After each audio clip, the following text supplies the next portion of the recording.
Hola, ¿qué tal? Bienvenidos a La Sobremesa. Estamos en el capítulo 11 y hoy vamos a hablar de un tema bien interesante. Vamos a hablar del restaurante.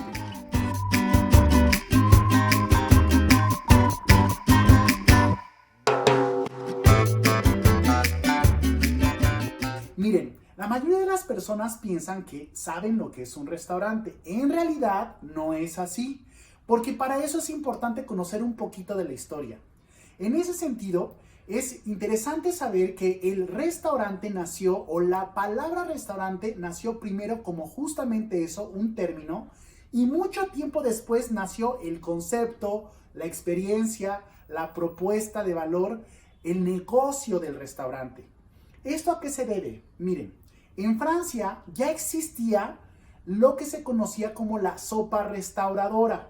Ese es el primer término que va a estar íntimamente vinculado justamente a lo que después será el término de restaurante. ¿Qué era una sopa restauradora? Una sopa restauradora era básicamente una sopa que era reconstituyente. Cuando los franceses consumían por allá del siglo XVIII estas sopas, se sentían verdaderamente con todo, ¿no? ¿Por qué? Porque era una sopa que le venía bien al estómago y que era, digamos, verdaderamente generosa. Esto es muy importante mencionarlo porque todas proporciones guardadas sería como si hoy en México consumiéramos un pozole o un menudo, que son efectivamente unos caldos que a la hora de que los consumimos pues sentimos que toda la fuerza regresa al cuerpo. Ese era el mismo sentido de la sopa restauradora. Pues bien, había un famoso cocinero que se llamaba Boulanger, que por cierto su nombre está vinculado a una palabra francesa que significa panadero, pero él solamente se llamaba así, no es que fuera efectivamente además un panadero. Y Boulanger resulta que se hizo muy famoso porque tenía una taberna en donde vendía las famosas sopas restauradoras, que eran unas sopas que entre otras características, pues como hemos dicho, eran muy sabrosas. Y el asunto es que Boulanger se afama justamente por este platillo en particular en su famoso lugar que se llamaba Champs d'Oiseaux, esto es Campo de Aves, era como se llamaba su negocio, y porque además en la parte externa del lugar pone un letrero que dice: venid ad me, omnes, que estómago laboratis et ego restaurabobos. Y por aquello del restaurabobos y por las sopitas que él vendía, al lugar le empezaron a llamar el restaurante. Estamos hablando de que era el año de 1765, un año además muy fácil de recordar porque del 7 bajas al 6 y del 6 pues le bajas al 5, ¿no? Bueno, digamos ahí para que se acuerden, ¿no? Bueno, y el asunto es que en ese sentido se hace muy famoso, la gente empieza a hablar del restaurante, pero aunque ya nace el término, en realidad Boulanger no generó el primer negocio como tal, como lo que hoy entendemos como restaurante. ¿Qué fue lo que sucedió? Básicamente, en aquella misma época, los reyes de Francia permitían que la gente que quisiera y que tuviera dinero pudiera ir a su palacio. Llegaban así, quisiera ir a ver cómo come el rey, ¿no? Le tocaban ahí al palacio real, ¿no? Quiero entrar a ver a comer al rey. Estoy traduciendo para los que no entienden francés, ¿no? Ay, sí, claro, por favor, pase. Y entonces, claro, ellos subían hasta las habitaciones del rey porque el rey consumía en su propia habitación, ahí donde estaba su cama.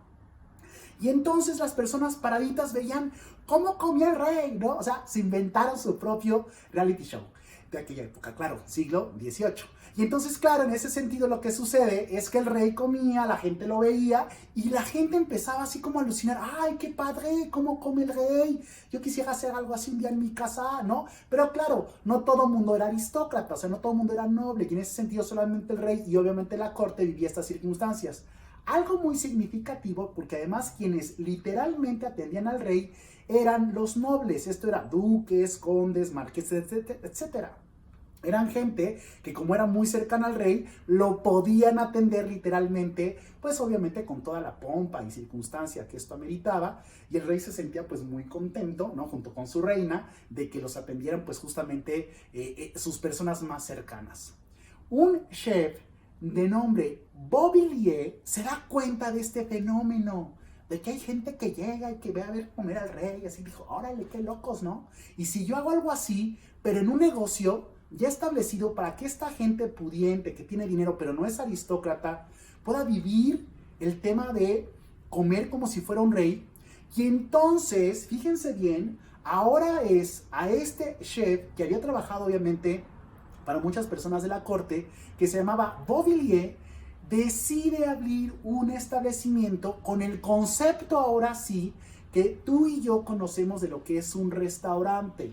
Estamos hablando de que ya es el año de 1782, un año que si observan con atención está muy cercano de la llamada Revolución Francesa, en donde a muchos nobles les cortaron la cabeza. Y eso es muy importante porque entonces lo que sucede es que cuando Beauvilliers abre su negocio, en donde efectivamente se coloca en un espacio mesas, sillas, nace la figura del mesero, nace la idea de una orden donde tú vas a tomar pues obviamente de un menú pues una serie de platillos que te están proponiendo y toda una serie de circunstancias que tienen que ver con lo que ustedes hoy conocen justamente como un restaurante. Y así entonces se posesiona este lugar que desafortunadamente, al correr de algunos años, va a empezar a tener un problema porque obviamente las personas de la revolución le dijeron usted está a favor de los ricos, de los aristócratas, de la gente pudiente. Y en ese momento, pues por supuesto, Beauvilliers dice, bueno, es que yo no tengo la culpa de que estas personas que tienen dinero y que me pueden pagar vengan, ¿no? Pero de todas maneras, a él lo arrestaron, se lo llevaron, cerraron el restaurante. Y bueno, después de muchos meses él pudo salir de la cárcel, demostró que pues él no tenía la culpa de que sus clientes eran ricos y eventualmente va a poner otro negocio que se va a llamar la Taberna de Londres. Eventualmente se va a desaparecer y mucho tiempo después nacerá otro restaurante que es nieto, digamos, del primero, restaurante ahora sí como lo conocemos, que se llama La Tour d'Argent, ¿no? O sea, la Torre de Plata. Y bueno, el asunto es que este hombre, con este modelo, la verdad es que triunfó. Y muchos otros chefs de aquella época empezaron a reproducir el modelo expandiendo de París a Francia y de Francia al mundo este concepto que tiene básicamente ciertas características que nunca debemos de olvidar y que hacen que el restaurante sea restaurante. Punto número 1. Es un lugar, digamos, oneroso, un lugar donde tienes que pagar bastante marmaja. ¿Por qué? Porque estaba pensada para la gente rica. Si tú vas a un establecimiento que se dice restaurante y estás pagando 300 pesos a lo mucho, a ver, no te engañes, ese no es restaurante. En un restaurante hoy en día en la Ciudad de México tú podrías estar pagando 800, 1200, 3000 pesos por persona, porque es un restaurante. ¿Y cómo sabes que además es un restaurante? Pues no solamente porque estás pagando muchísimo dinero, sino porque eso está compasado justamente por ciertas circunstancias importantes. Primero, no solamente tienes que pagar bastante, sino que estás respaldado el menú, el lugar, el recinto y la experiencia por un chef que obviamente hace un gran esfuerzo para darte una cocina excepcional. Esa es la segunda característica. Los restaurantes están refrendados por un chef. Tercera característica, obviamente el servicio es excepcional. Son meseros y personas que saben de servicio las que te van a atender y que te van a hacer sentir como si fueras un rey, obviamente. Y por supuesto también es un lugar en donde tiene la característica de que existe, por ejemplo, una enorme cantidad de vinos. Si hay un menú de vinos y hay una figura de sommelier, obviamente estás en un restaurante, porque los vinos no es que sean lo más accesible.